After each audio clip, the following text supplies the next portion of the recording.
Ladies and gentlemen, welcome to another installment of the Yankee Rebel Wrestlecast. I am Yankee T. Brian. Brian, what's going on, man?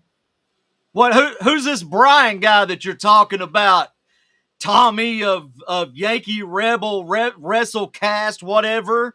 I'm Dave LaGreca from Busted Open Radio. Now that I'm sick of it. I'm sick of it. All you guys do is tag me and stuff and say you want to wrestle me at WrestleMania next year. And this Rebel Brian guy, he thinks that because he was in radio for almost 12 years that he's some big cat. I'm Dave LaGreca. I've got the pink Brian, robe. Brian. Who's this Brian. Brian guy? I I'm don't talking think about that. the Cody Crybabies that The Rock called me out. And Cody's going to finish his story, Tommy. He's going to finish the story. Brian, he already finished the story. What? He's the undisputed WWE champion. What? Cody didn't finish the story? Yes, he did. He finished the story. Cody didn't finish the story. Yes, he did, Brian. You know, I think you might need to take that robe off. I think it's really starting to get to you, this whole Dave LaGreca stuff. And to be quite honest, I'm really worried for you, man. Man, I'm Tommy. I'm really sorry. I've All right. I've let this Dave LaGreca stuff go way too far, and he's in my head. He's in my head. So everybody, I apologize. I got a pink robe and I put it on and I lost all of my wrestling power. So again, I'm really sorry, Tommy. I've actually got to come up here and change my name again. I've got to change my name. I don't know why my name says Dave LaGreca. Well, I mean, when did this happen? I mean, it's been there since the start of the show. I mean, are you kidding me right now? That I've. Oh God, dude, I'm so sorry. It's all right, man. I'm so sorry, everybody. This Dave LaGreca thing, he won't answer me. He won't answer me, and I've gave him challenge after challenge, and he will not answer me. It's not you, man. He's just a little chicken shit. It's all right. Man, I'm gonna have to untie this robe. It's very comfortable. I will say that. But I've got to open this robe up a little bit. I've got my Macho Man T-shirt on. Oh, I'll open that up more. Okay, I'm good now. We can good? Start the show. I'm good. All right. Woo! That was an out of body experience, bro. I wish not to experience one of those. Yeah, especially if it's Dave LaGreca.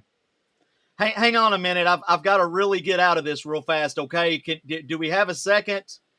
Yeah, I've got to get out of this for a minute. Absolutely, so, man.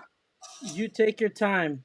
We got a member on Facebook saying that he fears you, man. Ooh. You do it, man.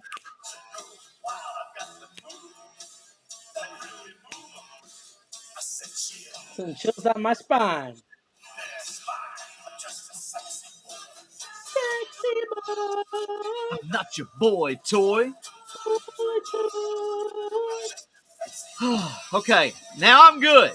You good? Now I'm good. All right, now we can get started with the Yankee Rebel Wrestlecast live on YouTube, Facebook, Twitch, and Twitter X. And Tommy, this is you. Go for it, homie. Yeah, we got a big show tonight, and I just want to introduce our guest. Ladies and gentlemen, he's a 16-year veteran of professional wrestling. He's been in TNA, Ring of Honor, and just this past weekend, he made his return to EWF. EWF! The Death from Above event. The one and only, Mr. Rob Too Sweet! Yeah! What's up, guys? Thanks for having me on. Absolutely. Thanks for joining us, man. It's How an you been? honor. It's a pleasure. How you been, sir? I'm doing well. Since the like you said, big return this last weekend. I took a little bit of time off. Let the body heal a little bit.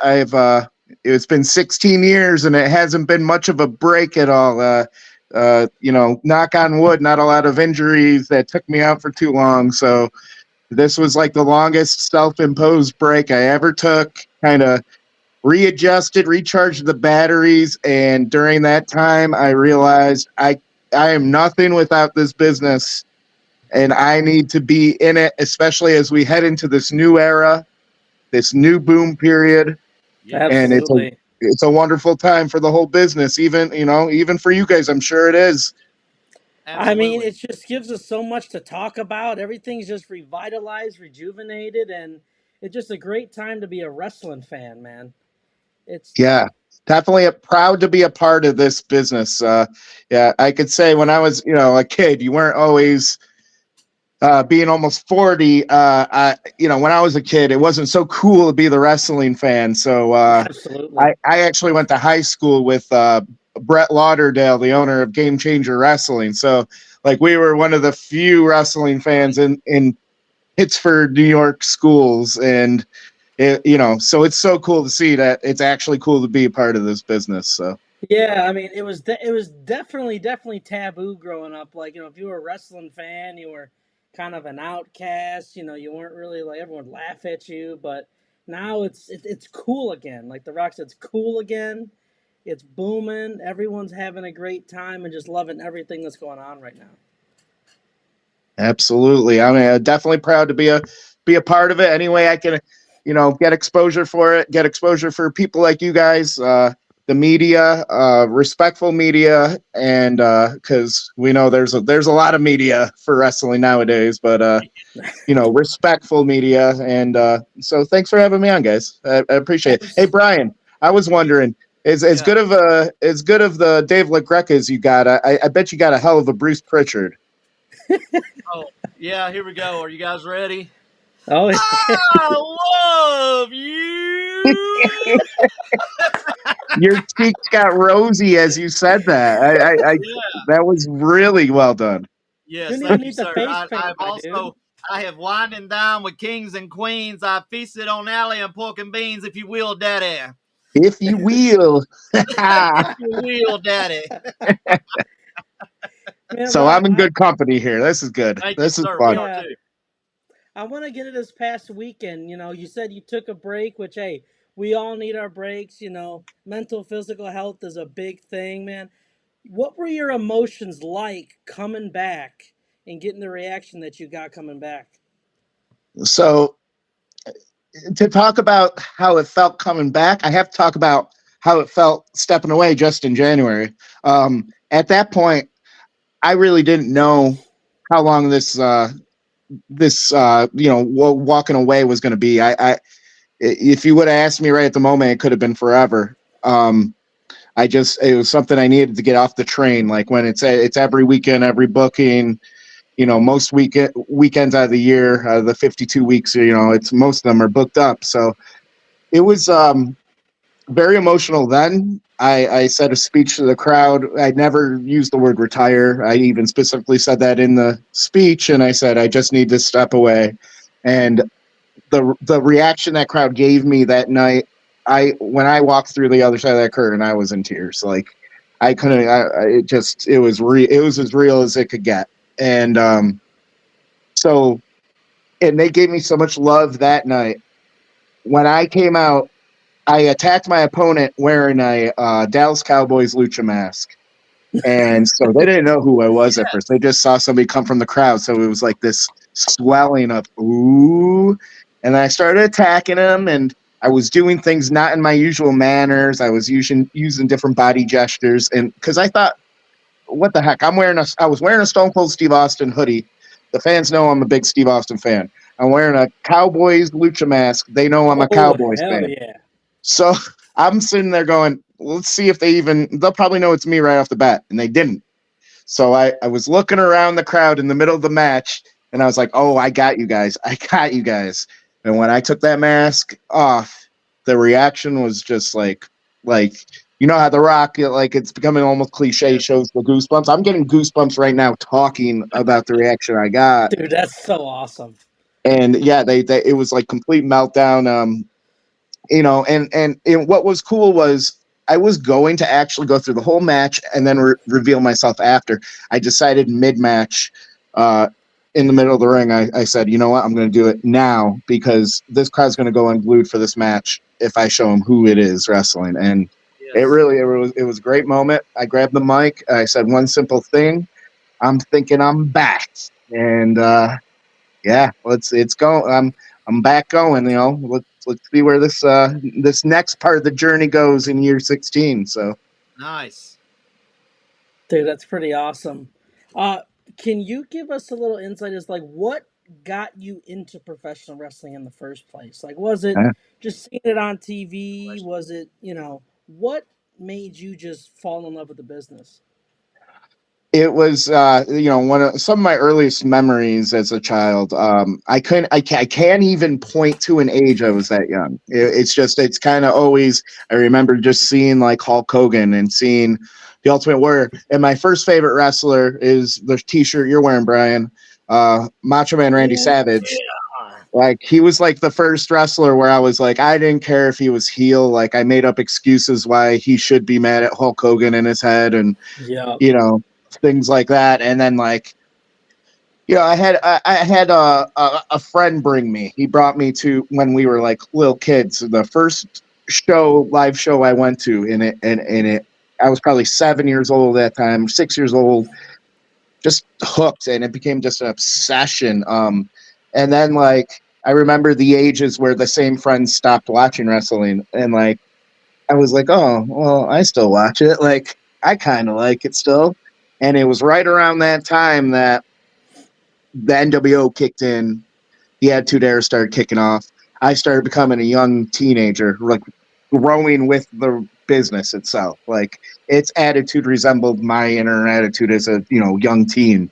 So once that happened, once the Attitude Era happened, I was hooked for life. I've always just been obsessed. I'm really good. Like people call me encyclopedia of wrestling. I consider myself a historian for sure. And I didn't even think I was going to even be a wrestler. I just knew I was going to be a part of this business somehow. And how I became a wrestler kind of just fell in my lap. Dude, that's so sweet. Brian, do you have anything you wanted to ask Rob in particular? I know I, you were pretty keen on some of the videos you were seeing I did, man. I online of went him. and watched a lot of your videos and matches and everything because I too am a man of culture in the world of professional wrestling. And I love watching wrestling matches. And I was like, I need to go research this guy.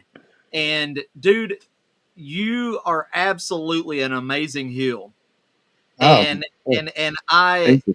I would say, I mean, I'm sure that you're just as good as a baby face, but man, your heel work is bar none. Uh, That is, thank you. what is the worst thing that has ever happened to you in this business as a heel? Let's see. I've had people attack me. I've had fans attack me. I've had little kids attack me. Uh, That's how you I know you made it. The kids I just once attacked you. I won a heavyweight title for a company called Southern Tier Wrestling, and the champion at the time was somebody I have the utmost respect for. If you know anything about indie wrestling in this area, or if you don't know about him, look him up. His name's Big Time Bill Collier. I Just think you've been to Kentucky a few times. he's just absolute top notch. Like should be signed by a major company. And I beat that guy that night for the title. It was somewhat of a screw job finish, and boy, I've never seen so many parents grab their kids from attacking somebody. Yeah, I love being heel. It's actually the best advice I ever got about being a heel came a good friend of mine who's no longer with us, Brody Lee. I came up training with him. he was a little ahead of me. He was somebody I looked up to, and he became a good friend of mine. And he told me one day I was doing a promo in the locker room. And I was doing it with like this low registry, like Jake the Snake Roberts, maybe Bray Wyatt-esque kind of thing, going real dark, real low. And, promo ends and he's across the locker room and he goes, "Hey, Rob." I go, "Yeah." And he says one thing to me. He goes, "Crazy eyes." And if anybody remembers when he was Luke Harper, his Oh, he was Titantron the king was of the crazy two eyes. crazy, huge Yeah. eyes. It clicked in me. He goes, "You can do that low registry. You could go there, but you need to tell it other ways." And so that's been like so much of my game is like changing this. So it's like almost like right before I go out there as a heel, I'm like dropping in as a character. So like 20 minutes in before that, I'm almost unapproachable. Like I wouldn't come up to me unless you were working with me in the match. Like, don't come up to me. I really do drop in. I've had times where I've gotten back through the curtain and like real good friends of mine come through the curtain and go, "You okay?" And I'm like, "Yeah, I'm great." Like, Can we see them? Can we see them? the eyes? Yeah. You want to see it? You really want to see it? Dude, I'm not getting You in the know ring. what it takes to go there? Do you know what it takes for me to be this?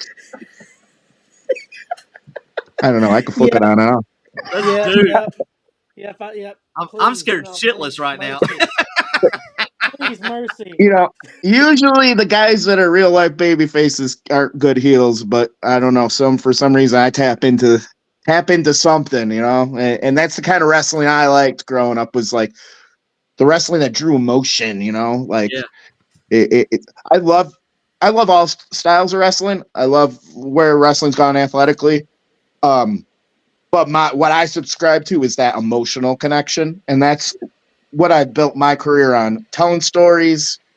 And I've made 16 years without having to be a high spot guy. I go to the top rope, but I don't have to do flips and this and that, because it's the emotional connection. Looking not just your opponent in the eye, but looking everybody in that crowd in the eye, getting them involved. Can Rob Too Sweet do a Frankensteiner at 40 years old?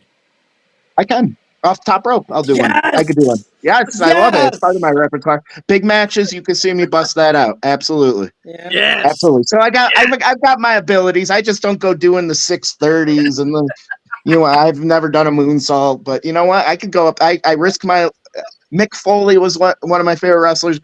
I looked at him as like, you can be risky without having to be gymnastics. Like, so Exactly. yeah. What's that, buddy? I just gotta say one thing because I can't help because I'm wearing the shirt. But you know who can't help but doing all the flips and gymnastics and all that bullshit? Logan Paul. Hashtag Logan Paul sucks. he can't help himself. And Yeah, I can't help but I'm a hate him big for it. fan. I'm a big fan of Oh, him. come on, Rob. Big fan. He's Oh. probably the best He's just celebrity doing to have so crossed well. over. He's doing so well. And I, then he I would says I that. would rather have like Hugh Jackman or even David from WCW, Arquette. that won the WCW title. Oh, Arquette. David Arquette. Yeah, David Arquette. I would rather have David Arquette in the ring than I would Logan Paul. I don't know. I'm a big fan of when celebrities cross over and do it, and then when they commit themselves like he's done. Just knowing how hard it is on the body. It's we've seen celebrities come in and just like take the payday. Maybe take a bump or two, which is still really cool. Or like even Hugh Jackman, who's like throwing punches, knocking out Dolph Ziggler's. But I just love when they cross over and show their appreciation. And I mean, track record wise, his matches are really good. I haven't seen him have a bad match yet. I mean, Shawn Michaels is his personal trainer, so you're going to be good if the Heartbreak Kid's your trainer. The Ricochet Logan Paul spot was still superb. I mean, I'll give him that kind of credit. I just hate him as a person. I hate him. then I see him as a good heel. If he's getting that reaction out of you, he's doing his job. Yeah. So I got Ye- one more question, and that is what was your favorite match of all time in your 16-year career? That I've had. Yes, sir. Whew. I know this is always so hard. I could always name them for like other wrestlers like that I'm fans of, but like thinking of myself, it's always so hard. I could say because I've had a lot of big matches. Like I've had matches, tons of matches against like legends and names and stuff. So like I could name like one of my favorite opponents is an area veteran named Cloudy. I've never had a bad match with him. I've had some of my best with him. He really brings a lot of toughness out in me, and I give it right back. I mentioned Bill Collier earlier. Beating him for a championship was like at a time in my career I was going off on my own. I used to be in a tag team, the Rochester Wrecking Crew. We were NWA North American Tag Champs. We Nice. kind of went all over the country, and like this is when I was stepping away and being a singles guy, and to like beat him for a title was like super awesome. Yeah, I mean, I've had like cage matches against Tommy Dreamer, and like I've wrestled Rhino and Coco Beware and like Shane Douglas. Like it's so hard to pick one thing. For me, I just try to try to have a good match every time. And so even when I go out there like and face a student and we tear it up, or like a young guy or green guy, that means the world to me. Like I just want to go out there and always just steal the show. So Nice. That's All yeah, right, awesome. so So I'm handing it back hard to over to pick you one. now. yeah, so obviously WrestleMania just happened.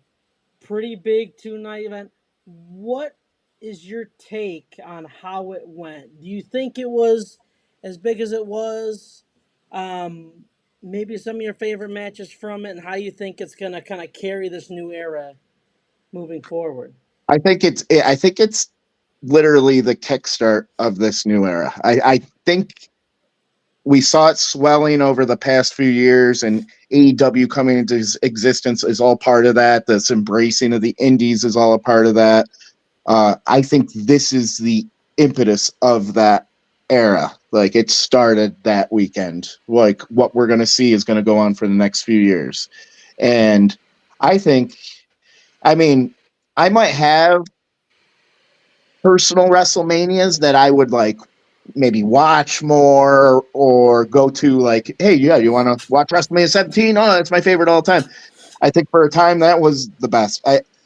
It's hard to argue with this one not being, because I think we've gotten so accustomed to like match quality being so good that people were literally looking at that first night going, it was okay. That first night was better than some whole entire WrestleManias that were one night. Like my favorite match of all time is Stone Cold Steve Austin and Bret Hart submission 13. match, WrestleMania 13. 13. So good. That's essentially a one match show. I mean, you could put that night one against that, and it's probably it's going to beat it. Yeah. So, in terms of money making, in terms of global exposure, crossover exposure, it was the greatest Mania of all time. And my favorite matches from night one, I loved the main event of night one. I loved The Rock Yeah. getting back in there. They went like 42 minutes. It was like Dude, he awesome. didn't miss a step. He didn't No, miss a and step at all. he looked as jacked as he always is, but like, oh, it's just something about seeing that definition on him and being in the ring in his trunks. Like, dude, this guy's the biggest celebrity in the world. Like people are calling for this guy to run for president, and he still comes back and does this. Like, Yeah. gets Right. in the grind, in there, taking the bumps. Like, love that. Obviously, Cody Roman was, in my opinion, I don't know how you guys feel about that Dave Meltzer guy, but Mm. I'm not the biggest fan of the star rating, but the fact he didn't give that 5 stars to me is a little ludicrous. He's a hater. He's always been a hater. Yeah, I don't know. It's something. The star rating was something I used to like biblically subscribe to when I was younger, and even getting into business. And now I don't agree with it at all. Like once he broke the 5 stars, once he went 6, 7, like what is it then? Like you just broke the whole system. Like it doesn't even make Right. sense anymore. What's a 5-star match? If Kurt Angle's never had a 5-star match, then what does this system even mean? Yes, Because absolutely. I could probably tell you 5 Kurt Angle matches that are 5-star matches right off the top of my head right now. So, you know, and Yeah, no, plus, the like, first one. oh yeah, continue. Sorry, I was the first one I can think of theirs is him and Shawn Michaels. That WrestleMania. absolutely, 21. I mean, that match. Put that against anyone, and Him and Benoit from Royal Rumble 03, him and my Undertaker from lord. No Way Out 2006. These are all 5-star matches. So, and also, I come from the era like I'm a little older. Like me and Brian are in the same age bracket. Like we grew up watching enhancement matches, Yes. squash matches. I still love that. Like I wish that was still a thing because that served its place. So, but those are certainly not 5-star matches, but they serve their purpose. And not every match should be 5 stars. If we had a card full of 5-star matches, they all start blending together. They all Absolutely. start True. looking the same. There was a period of time when Ring of Honor, top to bottom, the roster looked the same, worked the same, and it was all great stuff, but it was hard to distinguish.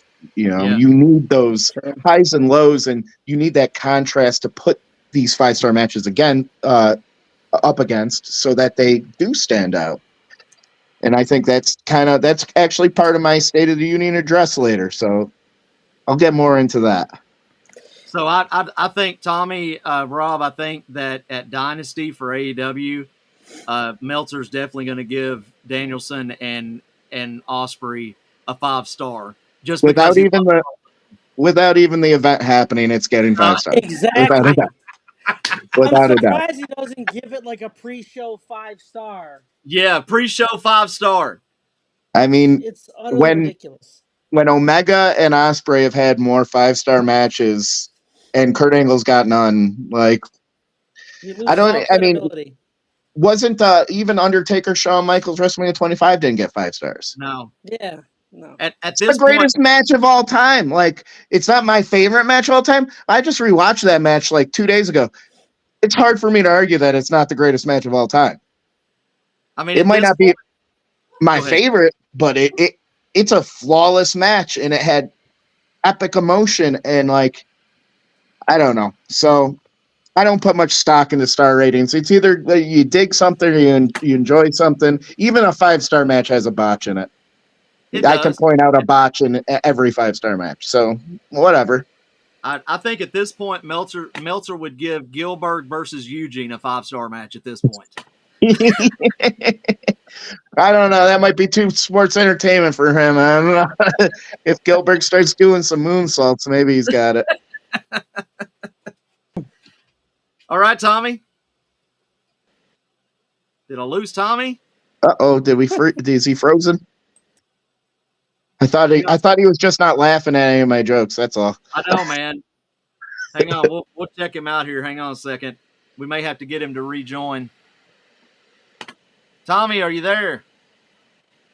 Ground control to Major Tom. Oh, I see movement. I see movement. Hey, can you hear me? Hey.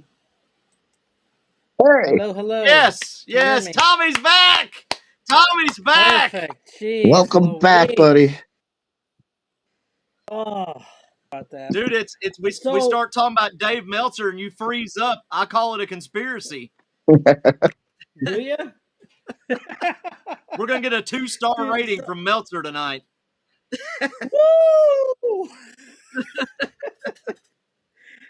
I gotta say, from the main event of night 2 at WrestleMania, the only thing, in my personal opinion, that would have made that match better than it was if you just swap out Undertaker for Stone Cold.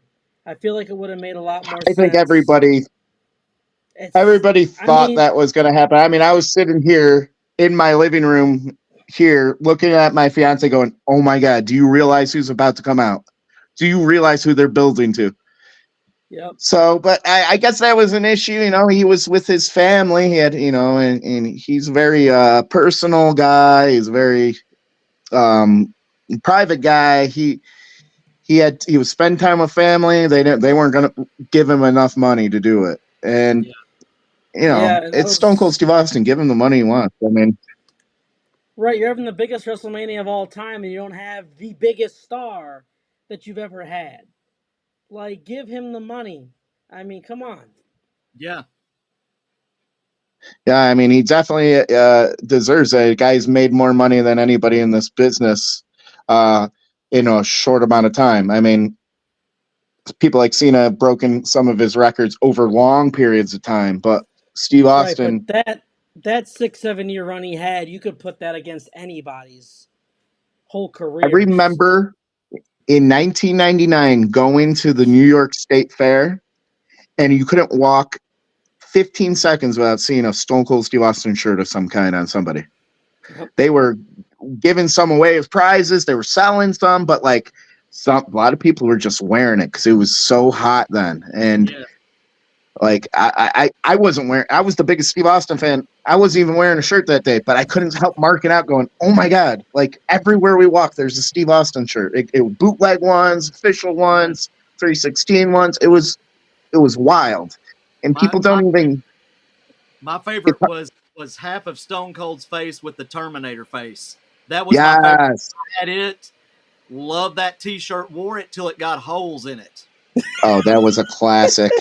That was a classic. Yeah, the one with the blood coming down too. That was another one. Oh man, My that man. favorite was the DTA. Don't trust anybody. Yes. With that rattlesnake, that was one of my favorites. Oh, I've had so many. I continue to wear his stuff. I'll wear him to the ring. Like I don't care. I wear him as an inspiration on my sleeve. He's kind of been an inspiration in my life. Like don't take no BS from nobody. And it's kind of how I walk the line of life. And it is what it is. You're either as tough as a guy like that, or you're a pushover. And I ain't no pushover. You know what I mean? I hear you. Tougher than a $2 steak. That's right. All right. So, Rob, I hear you have a State of the Union. You posted very cryptically. I've been waiting patiently to hear this. Can you give us any insight to what that is? Absolutely. Oh, oh, We have to have State of the Union music. okay, okay, okay. Come on. All right. So the State of the Union, I kind of hinted earlier, we're entering a boom period. It's cool to be a wrestling fan again. But I think with it, we've lost some of what pro wrestling. I think most people get into pro wrestling because of that emotional element. When I was a kid, we didn't look at star ratings or show stealers or this and that. We just enjoyed what we enjoyed. We just watched wrestling. We got into the characters, and it's great. It's great that there's like such an emphasis on good work rate and athleticism. It's great, but we cannot lose that emotional attachment. I think to any young workers that could be listening to this show, focus on those in between the moves. It's not about the moves, it's about the story you tell in between. And without the uniqueness of that crowd in that arena in that city on that night, that date, you lose the speciality of what that element can bring to your match if you plan out every little thing like a dance. I think star ratings, stop focusing on them. Because once you've seen one 5-star match, what's another 5-star match? I mean, I'll tell you what the difference between a WrestleMania match and a 5-star match in front of 200 people at an indie show is. It's the moment, it's the spectacle, it's all that, the emotion. So I guess my state of the union is I personally am making it my mission at this point of my career to be the anti-indie, to be I don't try to watch my language. I'll be a butt kicking No, SOB. Wait, are we? I can say it? An Yeah, ass kicking son of a bitch. And that's who I am. The believability is never going to get lost on anybody watching one of my matches. And that's what I bring to the table is when you're watching it, you're questioning, man, some of that's real. Like, okay, maybe maybe that other match had some flipperoonies and looked like a gymnastic show, but that guy, I think he's angry. I think he's fighting. I think he's punching. And man, I think that's what the business needs. That's my personal mission is to keep those old school aesthetics in place and to teach this next generation that it's okay to rely on what veterans have done in the past to elongate their career. If you want to burn out like a star and have a short amount of time and you want to risk this, risk that, doing whatever, go for it. Go for it. Like it's your art, go for it. I'm still gonna clap for you. But there's a little bit with in ring, we need to go back to basics.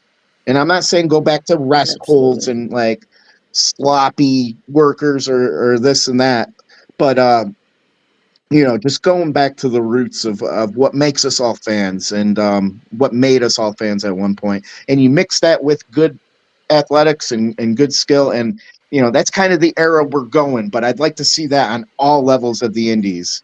And there are lots of styles of this business. And I subscribe to all of them. I really do. I like them all. I've done even a death match myself. I worked for XPW and did my first death match a little over a year ago. So, I even subscribe to that, but I think even with that, there's smart ways to do it.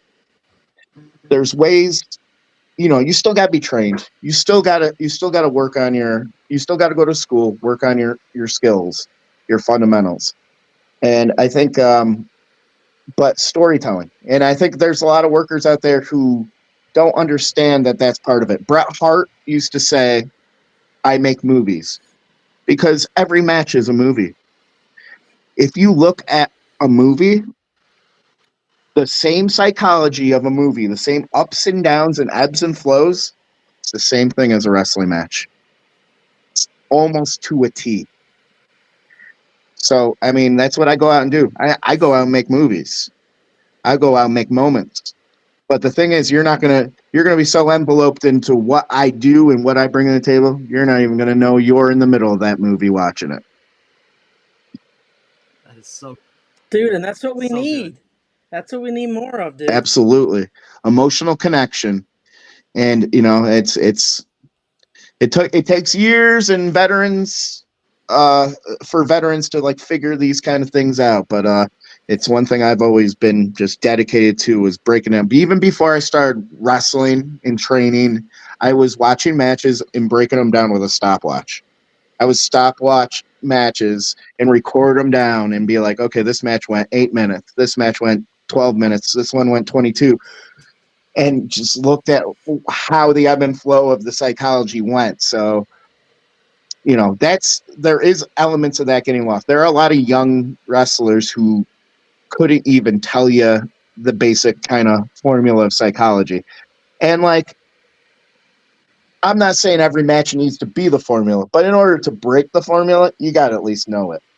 You got to at least know psychology in order to change it, because it has to exist as it is for these rules of changing to happen.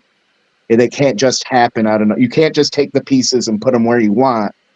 They got to be based on where they're supposed to be, because you're working with audience expectations, So it's a little deep, it's a little in the weeds, but I know hopefully, because I think a lot of fans too think we're all the workers are subscribed to this new style of just high spot. I think it's important for them to hear No, there's so much art that goes into the storytelling aspect and the psychology aspect, and some of it is on your feet in the middle of that ring and what is unique about that match that night. And if you have everything planned out A to Z, you miss the opportunity to kind of take the other paths and might find a more exciting path if you take those paths. So would you say calling a match in the ring is going to be better than pre-planning in the locker room? So it's a whole match in the ring is becoming a lost art. It really, really is. What I like it's how Steve Austin describes it, a fishbone of ideas. I might know like 3 to 5 things, and how we get to, we might know in what order, but what goes in between, I'm calling it out there. And I've had a lot of people tell me when they call matches, a lot of younger guys tell me, wow, it's really easy calling matches with you. And it's like, yeah, because you don't have to remember a million things. Yeah. And when it becomes a memory game, now you're just talking who has a better memory. And then I know there's times in the ring I've been knocked loopy or a bell rings off in your head. You see the white light, and then you think you're remembering the rest of the match. No, you need to rely on your other worker or the referee or whoever's in the match with you, managers, whatever. So I don't think the memory game is literally what wrestling should be either. I think it needs to go back to something in between, we not laziness, not old, fat workers who didn't really work, but like something in between this athleticism and this emotional connection. And that's where I sit solidly. I sit solidly in that style. I did a match for CZW once, and I worked my tag team partner, Dewey Murray, one of my best friends, and we worked one-on-one. And after the match, they go, it was a good match for 1984. And to me, that was a compliment. I was like, good, because that means it's still a good match to me. And maybe we need to kind of go back to some of those old tricks and old styles, and what's old is always new again anyway in this business. So let's look at FTR. FTR is just basically your modern day Midnight Express. Absolutely. And they don't do any flips and all that. Well, and no, their moniker was matches. No Flips, Just Fists. Right. Yeah. So yeah, I mean, there's definitely people out there that carry that banner. I just think before fans start outsmarting themselves is what's kind of happening. They're kind of outworking themselves into thinking. And I think it goes on both sides. I think there are WWE fans that go, everything AEW does is garbage. And there's AEW fans that say, nope, not my style of wrestling. But I think if more were more open, like being the guy who grew up in the Monday Night Wars, we had to switch between the channels to watch Nitro and watch Raw. And even though I had I was more a WWF guy and I would wave that banner, when that Monday Night Wars ended, I was sad. Like I went through oh man, we won, but this is not what I wanted. You want more wrestling. You should as a fan. So tribalism sucks. I say like as much as you want. You're happier in life if you live with that attitude. So that's true. Who wants snobs in their life? Stick your nose in the air yourself. That's right. Support it all. Yeah, Dave LaGreca. Yeah. I'll switch back in, and I can't go back that route. I just can't do it. No, please don't. Can't. God, please don't. I'll be getting tweets from Bully Ray, and I'm not messing with him, bro. Yeah. No. I know Tommy Dreamer personally. I don't. I could. Who knows? Maybe I could get him to call you up and. Please. Yeah, I know Tommy pretty well. Dave won't message me back, so I'm like, I might as well get the rest of the crew to come and whoop my ass. Just not Booker. I heard he's actually real tough. He beat Batista's ass back in the day. Yeah. All right, so Tommy, I'm gonna do this for you. So this has been the State of the Union with Rob. Sweet.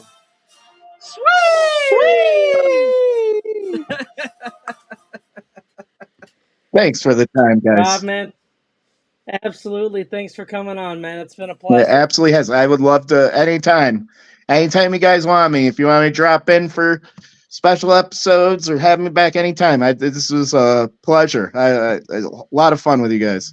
Well, before you go, we want you to drop all of your social media where people can find you, Absolutely. upcoming shows. Let Okay. us know Yeah. what's going on. So I'm Rob Just Too Sweet, the number 2 on Twitter or X or whatever it's called now. Facebook, you could a lot of people just find me, and my real name's Rob Sweet, so a lot of people follow that or I have a Rob Just Too Sweet fan page. Either or is fine. I've got Rob Just Too Sweet on YouTube. And I am on Instagram, but I'm not active on that. Coming up, so the one thing is, last week in EWF it was a surprise. So I can guarantee the next EWF show I will be at. That's coming up in June. I don't have the date on me right now, but you could check with Extreme Wrestling Force on Facebook for that. The one guaranteed thing I have coming up is International Wrestling Federation, IWF, in Brockport. They've got a show coming up at the end of May, and I will actually be there inducting my best friend and partner, Dewey Murray, into the Hall of Fame. It just became official today. So that's awesome. the one thing, true honor. I cannot wait to do that. Gonna have a speech for him and everything. So that's the one guaranteed thing I can say outside of EWF. Everything else is you never know where I'm gonna pop up at any time. So Woo-hoo! I get to promote Rob Too Sweet versus Matt Cardona anywhere.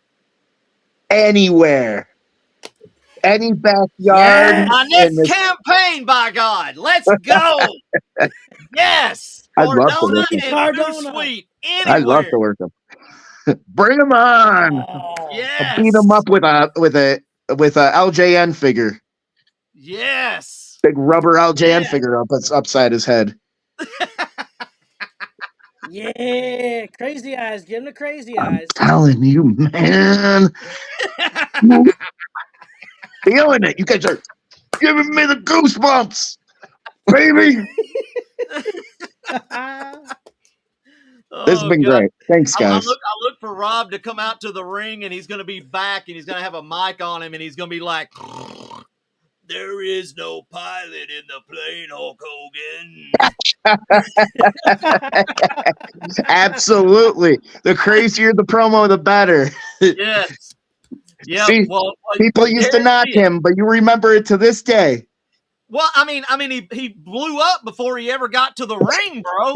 I mean, just completely blew up. Everybody has their place.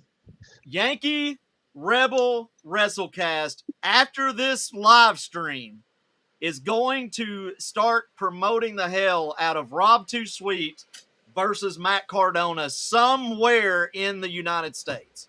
I love it. Bring it anywhere. Game Changer Wrestling's coming back here. And his former camp there. Bring him on.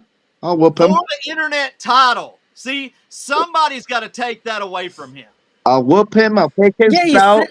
I'll grab his woman. I'll put her on my lap, and I'll spank her for being a bad little Karen. Hallelujah. I've actually got Chelsea Green on my wall twice, so I got to meet Chelsea. So she's a phenomenal human being. I heard she's a dear woman. Yes, she is. Rob, but I'm loving it. So good, dude. You have been such a fun guest, man, and we wish you nothing but the best in your career getting going again. And like I said, if you get that match, you can thank YRW for that match. if I get that match, Absolutely. you guys are gonna be a part of the whole promotion for it. You guys can ring announce me to Yes. the ring. You can manage me if you want. Whatever we Oh, got to do, we're gonna do it Oh, together. absolutely. I I'm get to Absolutely. bring bringing up my years in We're in gonna the make. industry. I'm pretty happy about that. The band didn't even want to go back. absolutely, Yeah. absolutely, and I would love to do this If show we again do with you the guys. Oh, no doubt about it. yo, if we do this, Brian, unfortunately, I really want you to bring that robe out there. I want you to channel You it want for me to one night only. channel my inner Dave LaGreca? One night One Ooh. night only. only. One night We can only. do it, man. We can do it. Yeah, man. I want to give my buddy Jake a shout out for reaching out to me, giving me your contact, Yes. getting you on here, man. Because it's been Absolutely, a blast, man. Jake. We're definitely If gonna you're have you on in listening, the what's up, future for man? sure. Dude, he's a huge wrestling fan, very respectful. He's been part of some actually crazy moments in my life where I've hosted after parties for the WWE roster, and he was at one of those things. You might want to ask him some of those stories because if you haven't already, because that was a wild night. And I don't remember all of it, so you might want to ask him some of it. Oh man, I love it. Hopefully, it wasn't one of those things that Ric Flair comes out with just the robe on. But I wish. I wish. I would have loved that. But I can tell you, some superstars definitely threw up all over the floor. I'm not going to reveal them on air, but whoa. Wow, I definitely got to ask him now. yeah, Interesting. Well, uh, thanks for having me, guys. Uh, I really hey, thank appreciate you, this. Rob. We appreciate you, man. absolutely, man. And Thanks for coming. I saw Jacob on the stream, so he's been here. So Right on. What's up, Jacob? Yeah, his wonderful wife Leah. They're a great family. I love them to death. So all right, well we're gonna do this for you as you go out. oh, Yes, for Sweet me, life. baby. got you guys too Yes, sweet at life.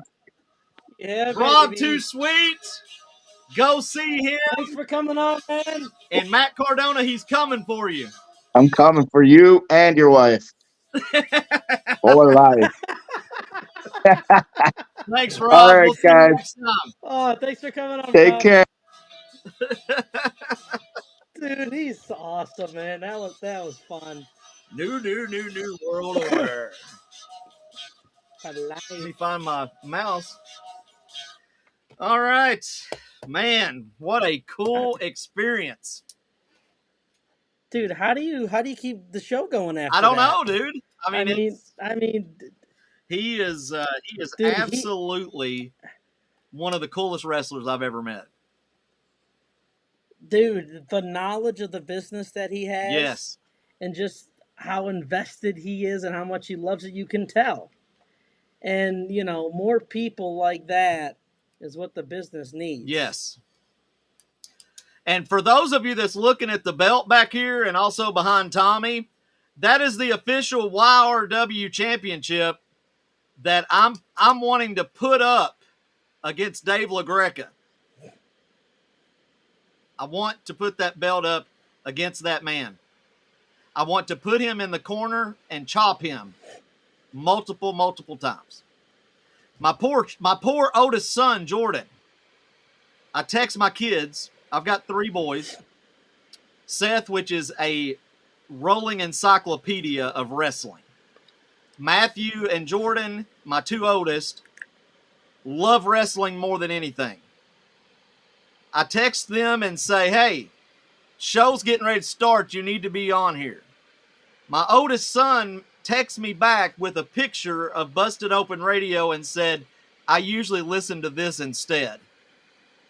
And I'm The like, come on, man. Did you have a thought of disowning him at all? No, I'll never Just a disown my sliver of kids, thought. but Okay. it's a brainwashing thing. Dave LaGreca gets inside of you, and it's almost like a body takeover situation. It's like a disease. You just don't know And there's no cure. what's coming There's over no you. cure. No, we are the antidote, damn it. We are the antidote to this son of a bitch, okay?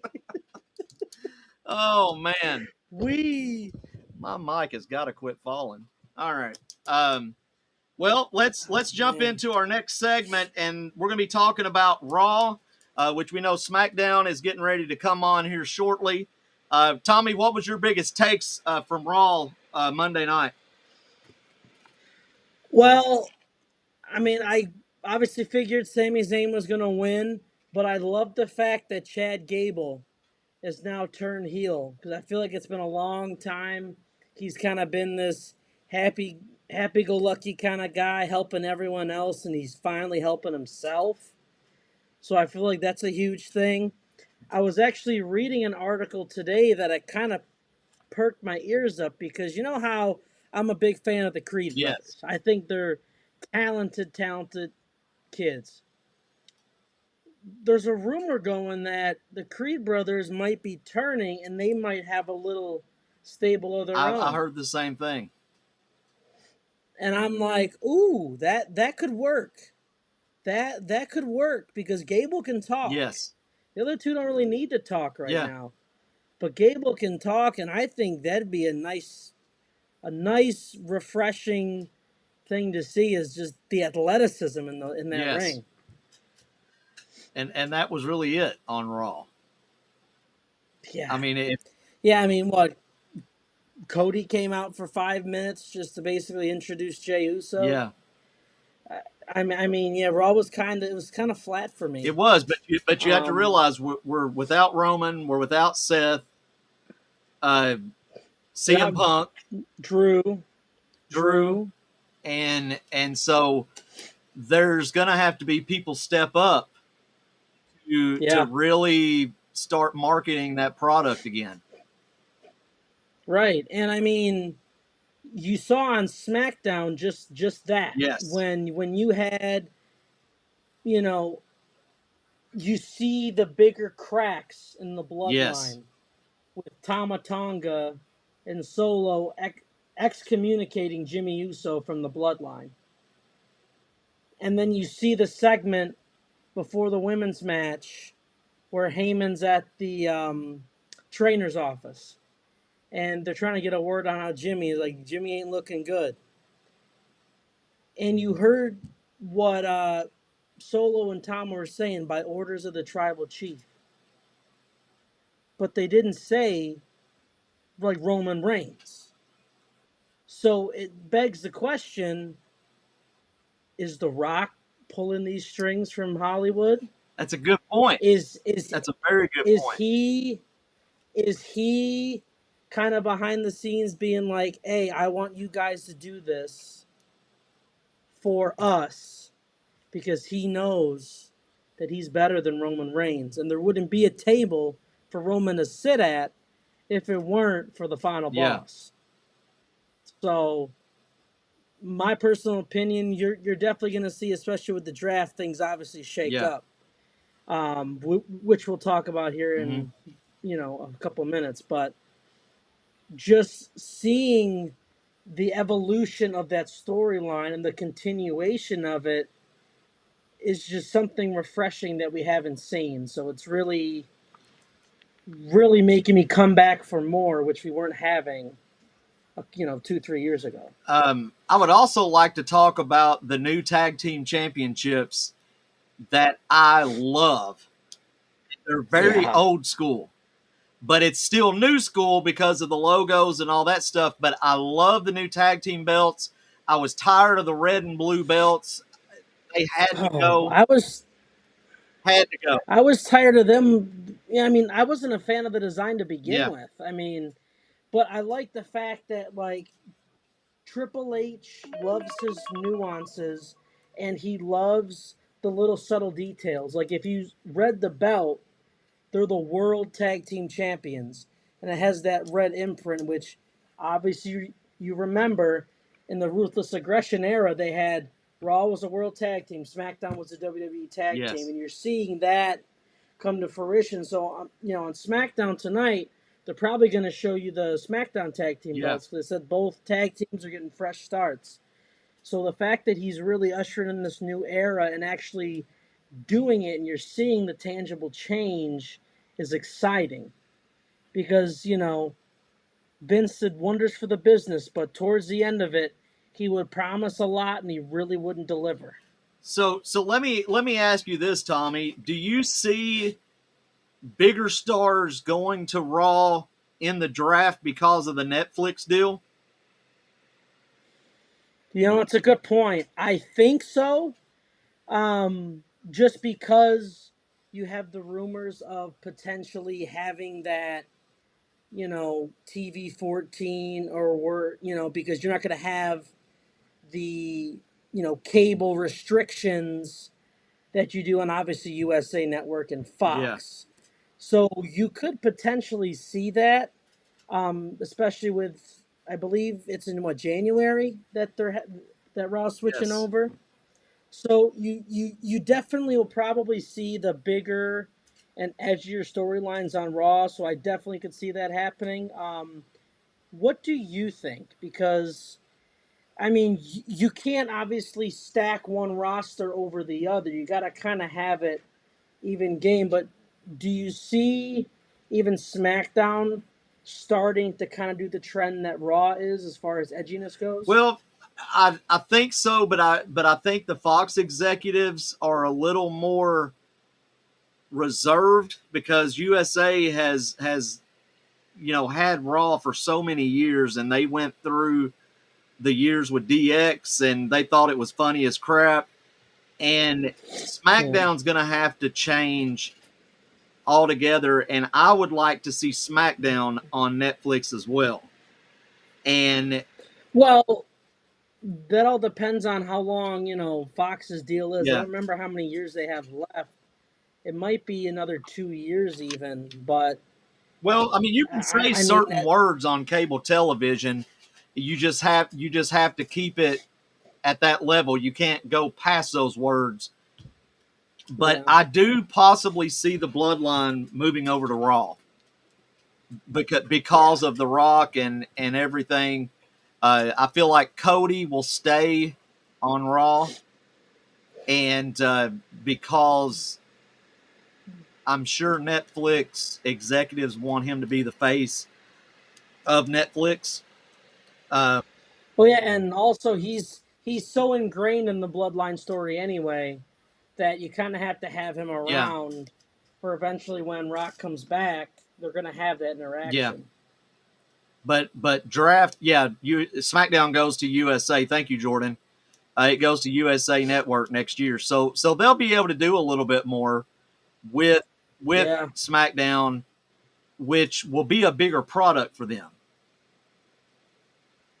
Jordan, if you could look this up for us, how long is that deal with USA for?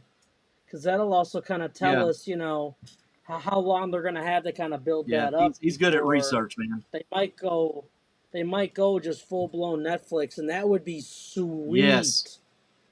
Because honestly, in my opinion, hopefully, I don't know how they'll be able to do it, but if they can get that library from Peacock over to Netflix, I have a bet. I have higher hopes for Netflix to fixing that damn library yes. than Peacock, because I love the network. I know you love the network.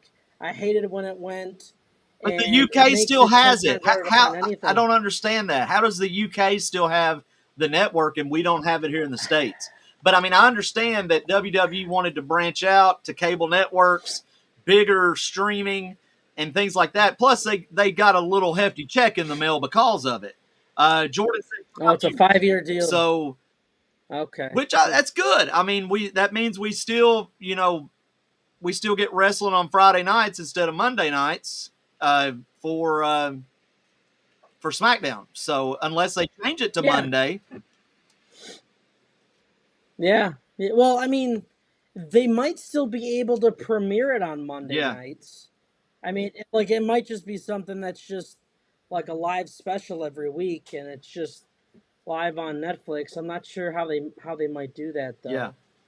though. But I mean, either way, it's definitely things are going up, and I mean, even if SmackDown's on there for 5 years, the superstars are going to be jumping from brands with the draft. So it's not like these guys are going to be stuck on SmackDown for the next, Absolutely. however long. So, I mean, hey, Raw gets its foot in the door, and then eventually SmackDown's probably going to follow in the next 5 years, depending on how Raw does with Netflix. Can we go back to the fist logo? That's what I want. That's what I want to Please, see. please. Well, and I'm waiting for Cody to unveil a new belt because he's been teasing the Winged Eagle one for Yes, so he has. long, and everyone else is getting new belts. I'm just waiting for his. Absolutely. Now, one thing that I'm seeing too on social media, I would love to see Bianca Belair and Jade Cargill win the women's tag belts. I think that they would make a fabulous tag team. I mean, both similar skill sets. They're both, I mean, super, super talented. And that women's tag team division definitely needs a facelift. Yeah. Because if you can promote any women with those belts, those two are They are, and I pretty still, big stars. which we disagree, but I still think that Asuka and Kairi Sane do a great job. Speaking of that, Kairi Sane liked one of our replies on Twitter today. Made my heart go pumpity pump. So, Well, just a quick segue. What made my heart pumpity pump is what's up there in the right corner here, of the screen. right there. Well, let's see. Right. Well, I can't even get my damn camera right.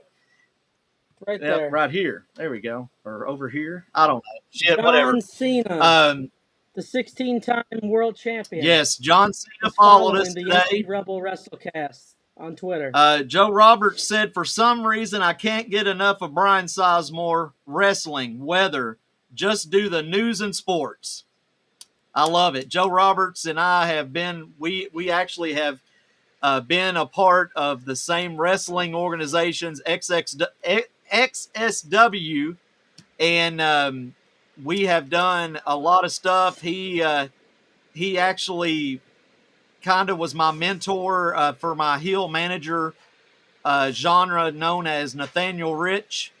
I took a lot of his stuff when he got out of the business, and then he showed me a lot about how to do the business. So Joe Roberts is a legend, an absolute legend. He was the Jim Cornette of southeastern Kentucky. So without a shadow of a doubt. So thank you for that nice nice comment, Joe. I appreciate that.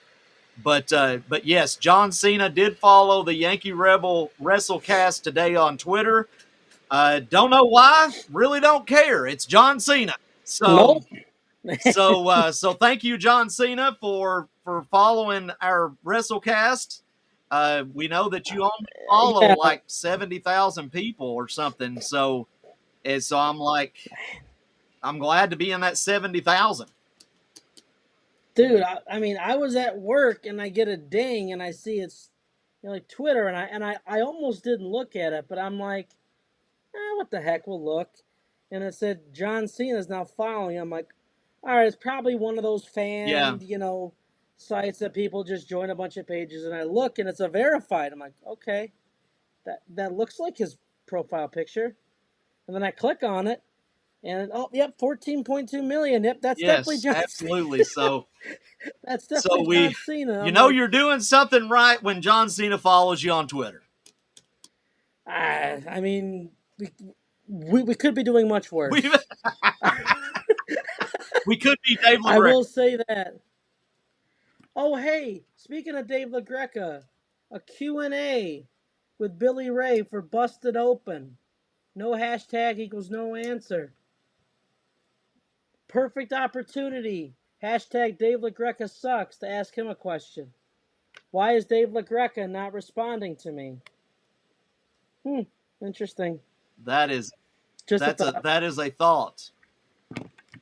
I mean, I've even broke out the pink robe tonight for Dave LaGreca and broke into some kind of like weird chi or something and just totally lost who I was.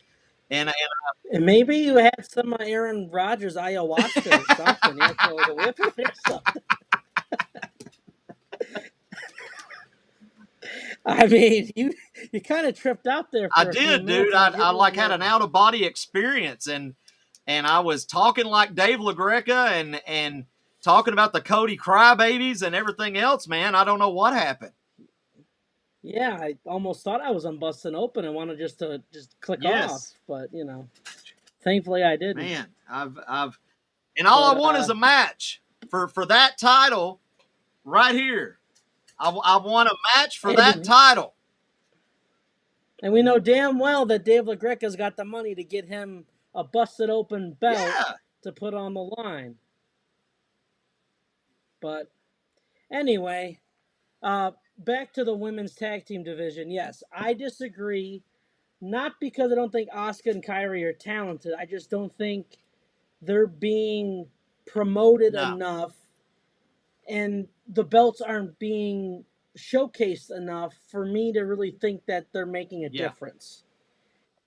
Now, Jade and Bianca, sure, you could market them a lot better because, I mean, they can speak English better than Kyrie and Asuka can, so it's yeah. easier to do that because you can have the media and have that easier conversations. However, to me, that doesn't mean they shouldn't be promoted just as such. And plus, being tag champs for Bianca and Jade, that could also set up for a future rivalry as well. Let's see that cup you're drinking out of. Oh yeah, the W Energy, W an Energy, official sponsor baby. of Yankee Rebel Wrestlecast. Just go to W Yeah, Energy on social media or Google and get your sample pack and use yeah. what's our I actually code? got mine this YR Wrestlecast YR for 10% Wrestlecast. off your order. I got my sample pack this week, which came with this shaker bottle here, and it is delicious, Yes, I've man. I've drank all of It mine. Like I need more energy, right? Yeah, and I actually just ordered me some today, so I'll be getting my energy tub and my hydration tub because I got hydration tubs too. Nice. So like if you're not wanting all the caffeine, you just want some hydration, they got that too for you. Fantastic. So and in May, they're coming out with 2 canned flavors of W Energy Nice. drinks that they're going to be releasing sometime in May, but I figured I'd plug that as well cuz some people like the can and not the Yes, they powder. do. So now they'll be able to have that I'm gonna too. have to check that out when it comes out in May. No question. So, any news on AEW? I know that Dynasty is coming up, and I'm excited for the Bryan Danielson and Will Ospreay match. I think it's going to be a banger, but I think the match that's going to steal the show is going to be Roderick Strong versus Kyle O'Reilly. I think it's going to be a banger of a match, and Yeah. those guys are going to tear the house down. If we remember, those guys used to start NXT pay-per-views, and it was hard. It was hard as Yes. hell to compete after that because they just put out banger after banger after banger, especially the War Games UE match. baby. UE. So, Yeah. I mean, they are, and I feel like it's said often, but they are two of the most technically sound wrestlers you will find. yes, And they have so much continuity in the ring together. They can tell stories so well. It's going to be a banger, but one of my favorite matches I'm looking forward to is Samoa Joe whooping the dog shit out of Swerve. yes. I can't wait for that to You don't think happen they're going to give because Swerve the belt? they might, but when Joe dropped that Diddy Yes. line on Swerve, I'm like, it's over. It's over. Joe, just run Question with of it. the night: do we Just see take it. MJF show up at Dynasty, or is he really a WWE guy now, and they're just waiting? I hope to God that they're waiting for Netflix to bring him on Raw because that would be epic. Because think if you hold him off till the Royal Rumble. The Raw will already be on Netflix. Yeah. Me personally, I would like to see that happen because I feel like Hunter can get more out of him than Tony Khan. And I feel like he's wanted to be there anyway. So I personally think wait till Raw goes on Netflix, put him on Raw, and he will make you money. Do you think with the Bucks showing the CM Punk Jungle Boy Jack Perry altercation, do you think that kind of hurt their chance of keeping MJF? Possibly. It's a bad taste in your I don't know mouth. why they're. It's what it left Well, yeah, me. I don't know. Well, yeah, because then the fact that you're putting it on air almost makes it seem like you're trying to say it was part of a storyline when we know it wasn't, and you're trying to poke fun at how high CM Punk is right now with WWE, and you're trying to discredit him, and you're trying to bring up Jack Perry for what reason? I don't understand it. And Jack Perry's It still made no feeding it sense though. to me. He I came out know. with that jacket, and then he gave some comments to the camera in New Japan, and I'm like, let it go. Let it go, dude. You guys have went on your separate paths. Let it go. WWE's not going to sign Jack Perry. Hell no. So let it go. It's happened. Everybody's moved on. But the Bucks thinks that this was going to draw ratings. Yes, their ratings are decent right now at 810,000. I'm happy for AEW. I'm an AEW guy. But the methodical bullcrap that they're putting into it has got to stop, and we've got to get back to storyline wrestling in AEW, or that's going to hurt them. Well, yeah, because when I read last week the statistics of WWE was well over 1 million. You know, the whole show. And AEW started at over 800,000 and plummeted to like 600 something or whatever. Like, sure, people wanted to see, oh, what are they doing with this video package? And it honestly made them look dumb and made CM Punk look even better than he did before. So what was the point? I mean, he hasn't been there in how long? Yeah, but he lives rent free in their minds. He's gone, and they still can't keep talking about him. So I don't know, man. It's I don't get it. It really blows my mind that they're still focusing on the past when we need to be focusing on the future. You've got a great women's division. You've got a great men's division. Build off of that. Quit with the politics and the stupid bullshit that the Bucks are doing, and let's get back to storytelling wrestling like we did when AEW started. Right, because honestly, I think AEW, you could argue, has the much better roster top to bottom than WWE. And that's even with Sting retiring. Right, because I think their tag team division is deeper. Their women's division is deeper. Their men's division is deeper. But the difference is WWE knows how to use that talent and can stay focused and look forward and not backwards. And all AEW is doing is literally driving a car and looking backwards. Eventually you're going to wreck. Yeah. And I believe that the Bucks have got to eventually be removed as EVPs, and Tony Khan has got to hand over AEW to somebody else. Jerry Lynn, Dean Malenko, somebody. Yeah, because sure, he's providing you the money, which is great. And should he have a say?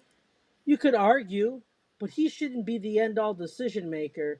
And I think the Bucks being EVPs and wearing both hats is starting to wear on them.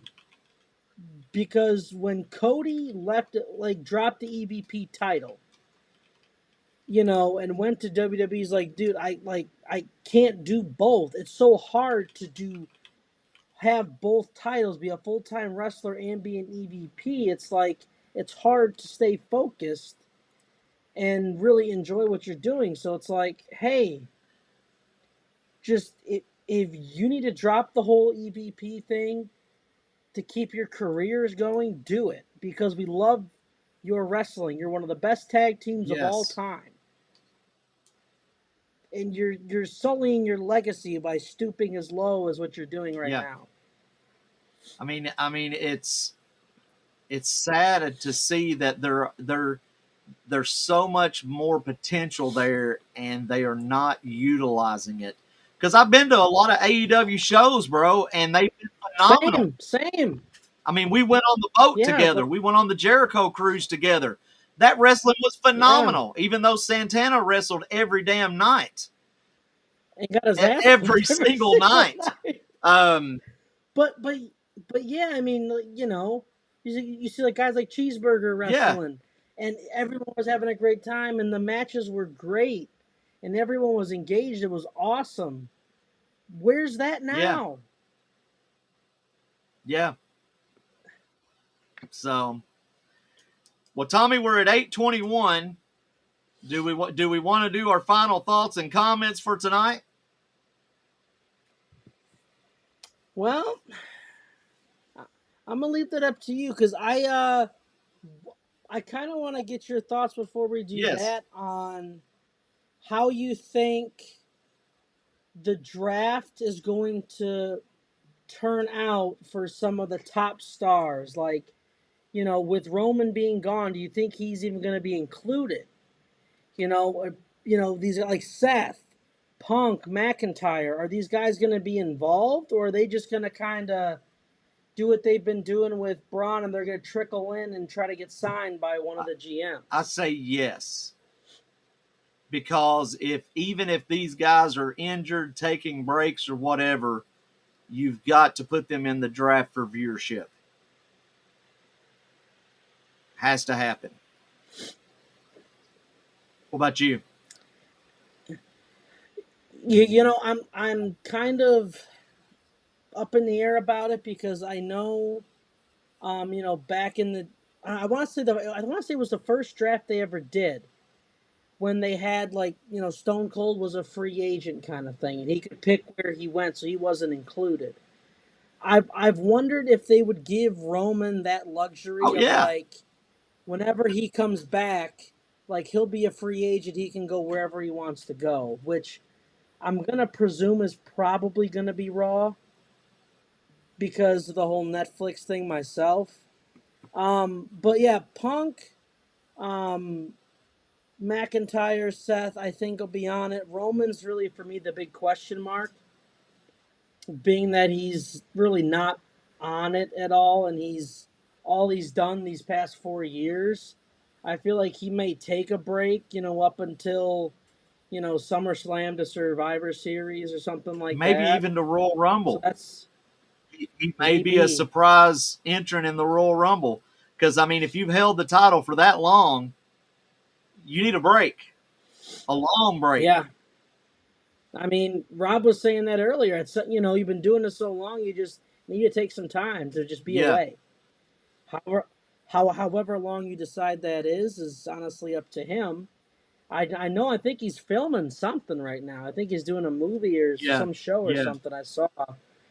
But I mean, at some point, you're gonna have the. If you thought that WrestleMania was like the Bloodline and like Infinity War, you're gonna have the Civil War. Coming up, because I've been pitching it, and I'm gonna keep pitching it till it happens. I think it's perfect if you had a Bloodline Civil War match at War Games. I agree. I mean, it pitches itself whenever Jacob Fatu debuts. Obviously he'll be a part of it. Jimmy and Jay getting back together on Roman's side, I think, is inevitable. Somebody quoted that a couple weeks ago. Yeah. One guy said that they were going to get back together. Yeah. You did. If memory serves me right, you did. So I will give you credit. And I'm pretty sure that another guy said, "Oh, that's such bullshit." I don't know about that. That doesn't ring a bell. You know, when you're as good as you are, you have short-term memory. I get it. I get it. Totally.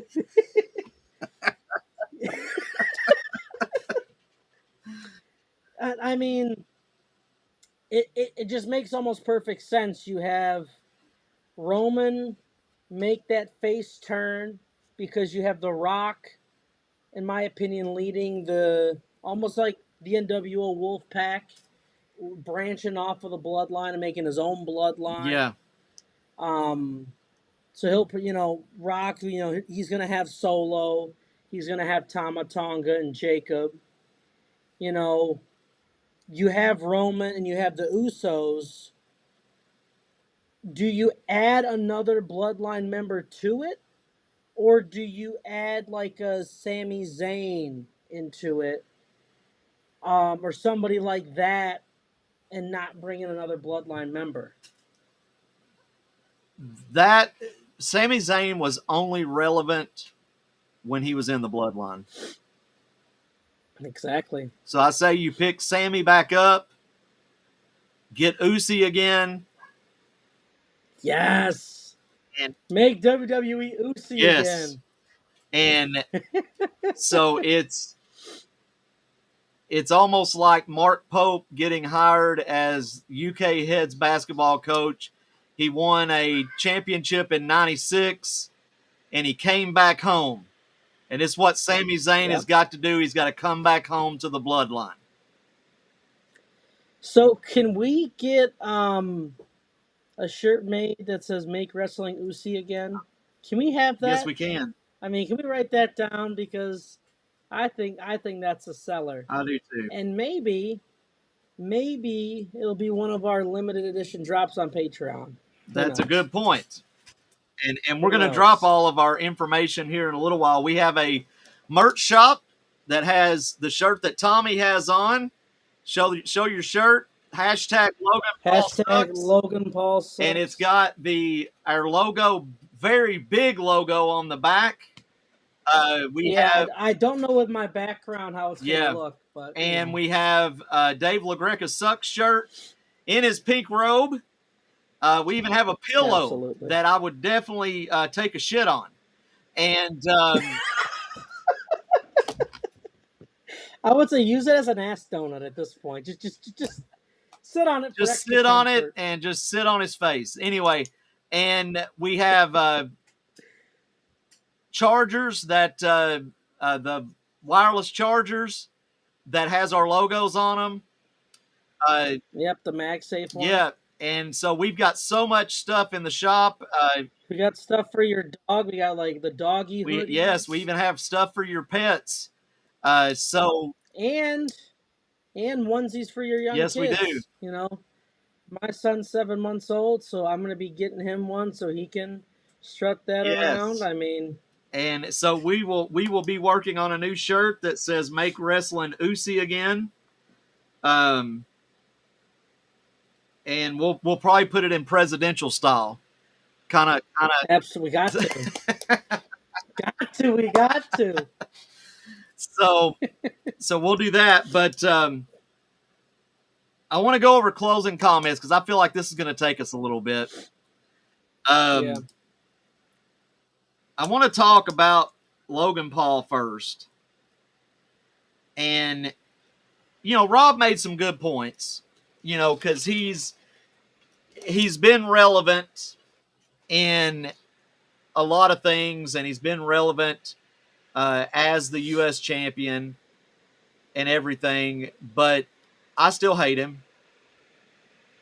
Same. And I can't get behind this guy. I know where he came from and all that, and he's just done a lot of just crazy stuff. It's kind of like if Mr. Beast became a wrestler. You know what I mean? It's like social influencers do not need to be wrestlers. No. The Miz was on Road Rules on MTV, but he came from an acting background. These social influencers coming in. Now, he's an athletic guy. I'm not going to take away the fact that Logan Paul is athletic. But I am taking away the fact that he's still a douchebag. He really is. Let's talk Dave LaGreca. I have been sending this guy messages for weeks. I have been tagging him on Twitter, message after message after message after message, and he will not even say go eat shit or nothing. Not even block Not you. even block me at Nothing. this point. So I'm going to make my challenge again. This belt behind me, right here, that is the official YRW World Heavyweight Championship. I'm going to put my belt on the line, LaGreca. You've got to put a busted open belt on the line. WrestleMania next year, you name the place, and I'm there. Bottom line.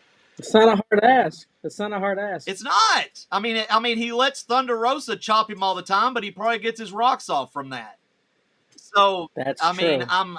I'm like, you can take chops from a professional wrestler. What makes you think you can't take on a almost 47-year-old guy?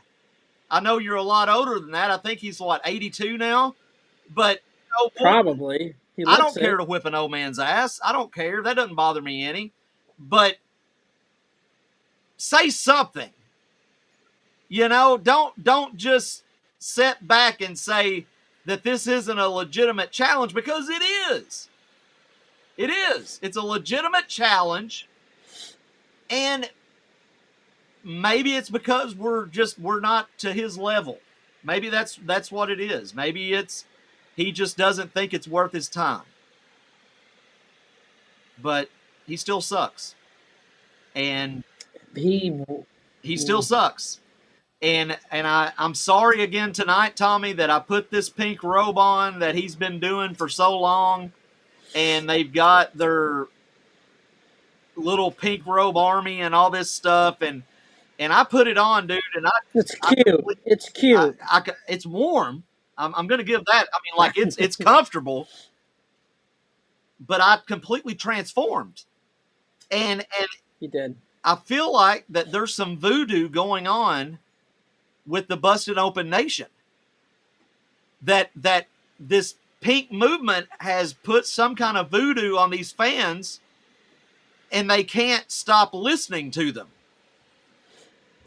I mean, you said earlier with your son, he was listening to them. Yeah, I'm like, so my son's drinking the voodoo juice of Busted Open.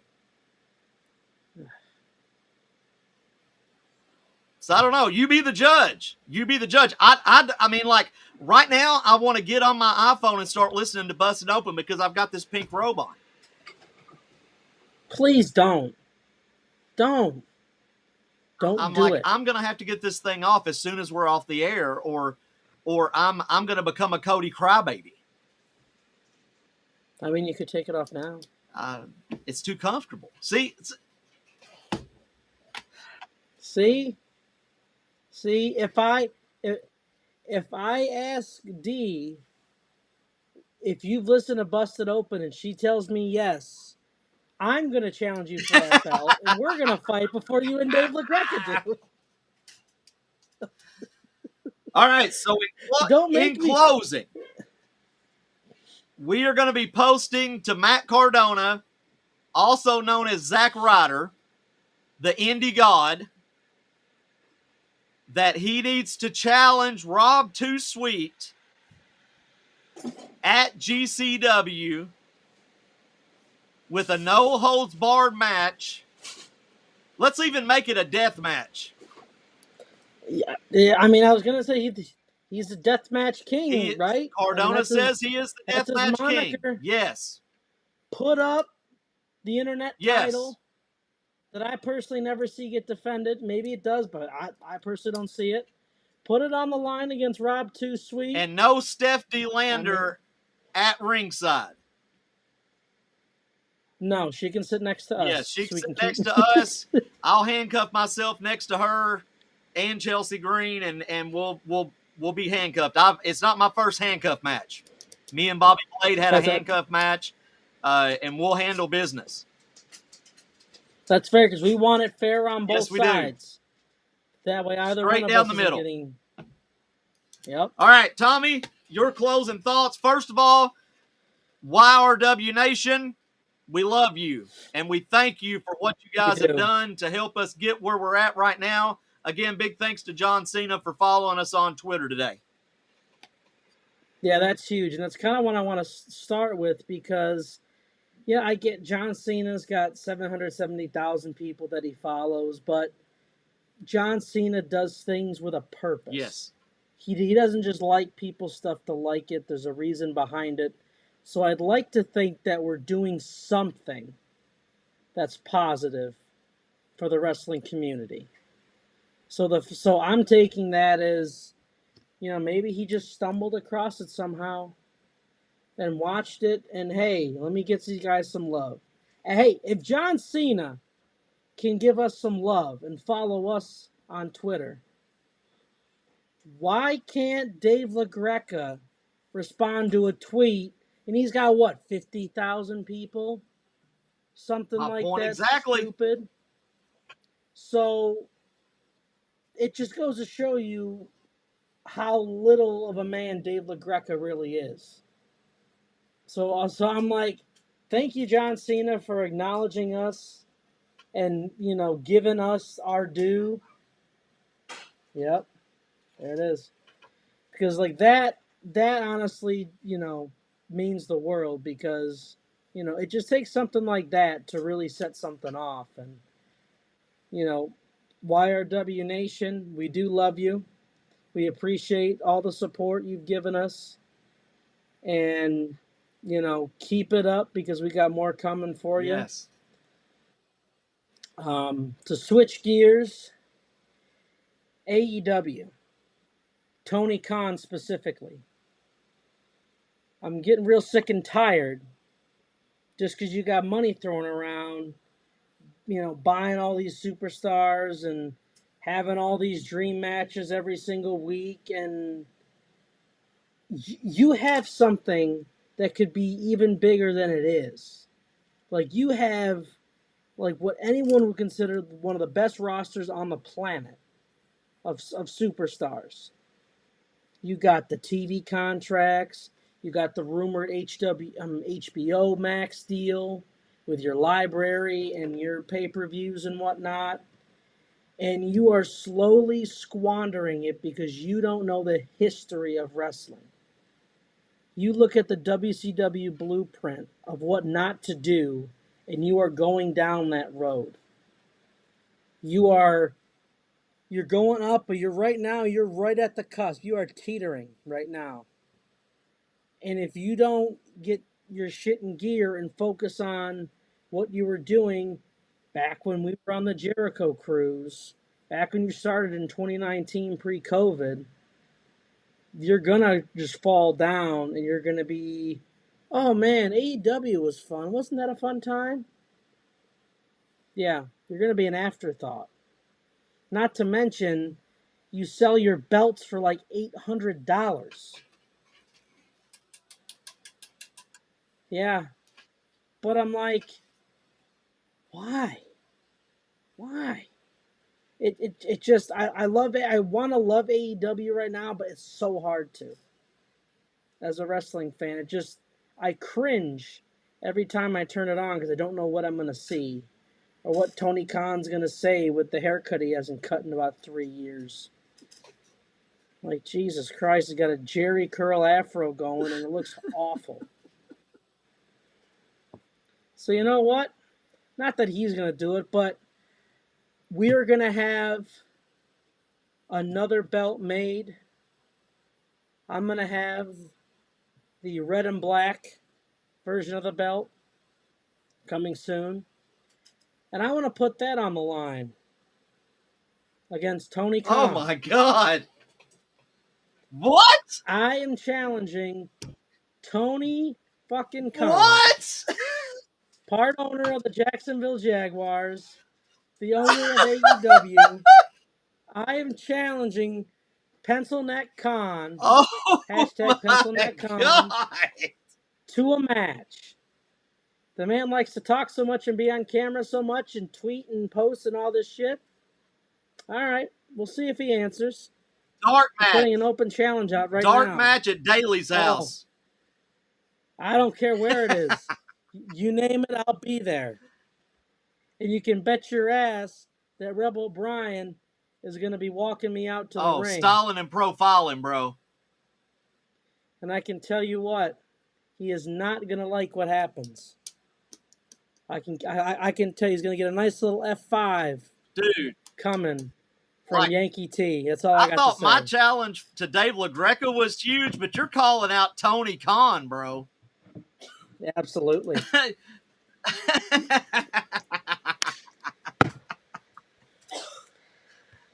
I mean, your challenge to Dave LaGreca really had me thinking. I'm like, there's got to be something when I get my belt that I can use it for. And I've been talking shit about AEW for how many weeks now, and I'm just fed up with it. So now, hashtag PencilNetCon, I'm coming. Oh, I'm loving it. I'm coming after Somebody you. said that'll put butts in This is seats. real. Somebody's quoting Tony Schiavone. You damn right. Bro, you have made my night. Yes, you have made my night. Yeah, that's a shout out to Steve Stevenson, the homie. Yeah. Oh my God, dude. That, like, I am just in awe. Wow. Yeah. And look how nice these belts are, man. I'm telling you. Yep, when mine comes in, it's gonna be wonderful. Yes, brother Nero.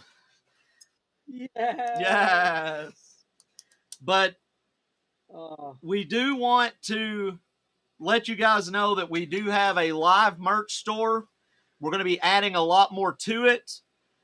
We do have the Logan Paul Sucks t-shirt. We also have the Dave LaGreca Sucks shirt. We've got tons of wireless chargers. We've got pet gear. We've got onesies for the kids. All kinds of stuff. I've even got a Dave LaGreca Sucks pillow that you can just sit on all the time, and you can sit on Dave LaGreca's face all the time. And a mouse pad of Dave LaGreca, yes, too. which is coming to me as well, and I'm gonna my mouse is just gonna be all over it. Yep, you're just gonna rub his face off completely. Let's see, title for title. That's what I'm doing with Dave LaGreca. Steven is I want him to get a busted open title, and I want to put my YRW up, and he has to put up busted open radio belt, and whoever comes out is going to be double champion. I can still hit a stunner. There is no question about it. Speaking of that, I wonder what Tony Khan would put up in our match. Probably like a couple Jacksonville Jaguar cards. Then I wipe my ass with them. Yeah, we're going to have a real fun time negotiating with that prick. But, I mean, even speaking to our belts, we have the OG Rebel Brian YRW NWO style shirts. Yes, we do. We have the Yankee T red and black shirts as well. Brian and I are going to have our own custom shirts with that. So I mean, there's a lot of stuff out there. So guys, feel free to check it out. We got a couple things down the pipeline that we're excited to announce, but we're still working on now. Which I actually put it up on. Stay tuned for those. Yeah, which, little teaser. Our sponsors is W Energy and AliveShoes.com. We got some stuff coming. Be prepared. So, with that being said, next week we are going to be bringing the Thunder. Again, on the NWO style shirts, mine is the black and white. Tommy's is the red and black Wolfpack. And when you get the shirts, Tommy's has Yankee T on the back. Mine says Rebel B. Get one and support your favorite guy. I might even have to start making I'm a Yankee T and then I'm a Rebel B guy or gal t-shirts. Yeah, That would be dope. I think that'd be cool. That would be dope. It would be. It would be with like the Heyman style Yes. font. I think that would be dope. So Tommy, you want to take us out That'd be tonight? Ladies and gentlemen, this has been another installment of the Yankee Rebel Wrestlecast. I am Yankee T. This is OG Rebel B, not Dave LaGreca, thank God. And we will see you next time, ladies and gents. Catch y'all later. Watch wrestling. Peace. All of it. All of it. For We love you guys. life.